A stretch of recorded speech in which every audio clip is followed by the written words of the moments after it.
চিঠি তো দিয়েছি, দাওয়াতের আমন্ত্রণপত্র তো পাই না।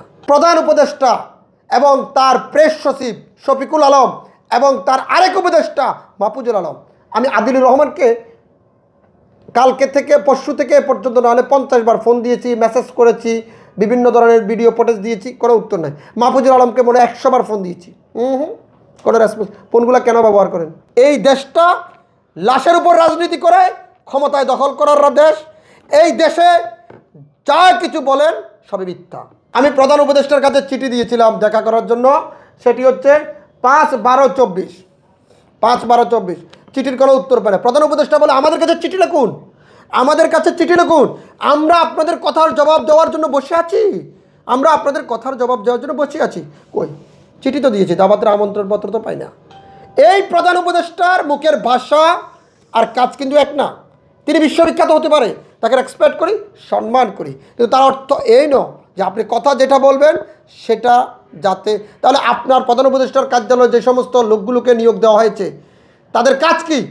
তাদের কাজ প্রধান উপদেষ্টাদের সাথে কেউ দেখা করবে, তার কাছে চিঠি দিবে, গুরুত্ব সহকারে চিঠিটি বাস্তবায়ন করবে, এবং বাস্তবায়ন না করলে যিনি চিঠি প্রদানকারী তাকে আবার ফার্দার এখানে ফোন নাম্বার আছে, ফোন দিয়ে বলবে স্যারকে বলছি, স্যার আপনাদেরকে উত্তর দিচ্ছি। এটাই তো গণতন্ত্র, এটাই গণতন্ত্র।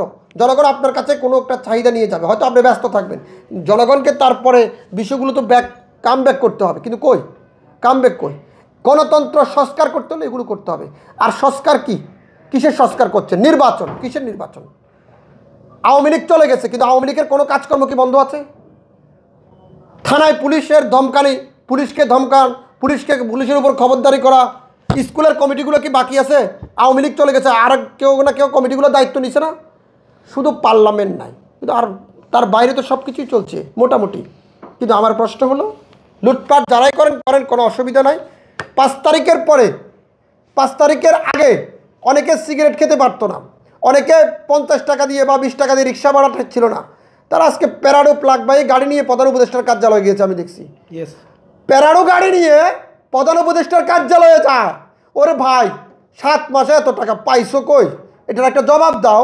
এত টাকা তোমরা 7 মাসে পাইছো কই? এই আলাউদ্দিনের স্যার একটা ছিল আওয়ামী লীগের কাছে, আওয়ামী লীগ আলাউদ্দিনের স্যার একটা তোমাদের কাকে কাকে দিয়ে গেছে একটু ভাই বলো, বললে খুশি হতাম, খুব খুশি হতাম। প্রধান উপদেষ্টা এবং তার প্রেস সচিব শফিকুল আলম এবং তার আরেক উপদেষ্টা মাহফুজুল আলম, আমি আদিলুর রহমানকে কালকে থেকে পরশু থেকে পর্যন্ত নাহলে 50 বার ফোন দিয়েছি, মেসেজ করেছি, বিভিন্ন ধরনের ভিডিও ফুটেজ দিয়েছি, কোনো উত্তর নাই। মাহফুজুল আলমকে মনে 100 বার ফোন দিয়েছি, কোনো রেসপন্স। ফোনগুলো কেন ব্যবহার করেন? কেন ব্যবহার করেন? এতদিন গণতন্ত্রের জন্য আন্দোলন করছেন, কোটার জন্য আন্দোলন করছেন, বৈষম্য বৈষম্য বৈষম্য, আর আপনাদেরকে যখন চেয়ার দেওয়া হলো, দায়িত্ব দেওয়া হলো, তো বৈষম্যটা আপনাদের কোথায় গেল? এখন বৈষম্য কই? এই দেশটা লাশের উপর রাজনীতি করে ক্ষমতায় দখল করার দেশ। এই দেশে যা কিছু বলেন সবই মিথ্যা। আমাদের রাজনীতিবিদদের ভাষা, রাজনীতিবিদদের মুখের ভাষা যা হয় সবই মিথ্যা, কারণ প্রতিশ্রুতির সাথে কাজের কোনো মিল নাই। চেয়ার পেয়ে গেলে সব কিছু ভুলে যায়, সব কিছু ভুলে যায়, কিন্তু কাজে গণতন্ত্র পূর্ণ উদ্ধার করতে হলে আমাদেরকে সংস্কার করতে হবে। আর এই সংস্কার কারা করবে? যারা মূল ধারার রাজনীতিবিদ, যারা রাজনৈতিক কর্মী, সামাজিক কর্মী, সুশীল, জেনুয়েল বুকদিকে। আজকে 28 অক্টোবরের পরে বাংলাদেশের রাজনীতিতে এত রাজনৈতিক দল তো আমরা চোখে দেখি নাই। প্রধান উপদেষ্টার মিটিংয়ে যতগুলো রাজনৈতিক দল ইনভাইট পেয়েছেন এবং মচার মচার করে খাবার খেয়েছেন আর ছবি পার্টিসিপেশন করেছেন, কই ওই দলগুলো যদি গত 17 বছর আন্দোলন সংগ্রামে প্রত্যেকটা স্পটে থাকতো, শেখ হাসিনা 5 মিনিটও ক্ষমতা থাকতে পারতো না।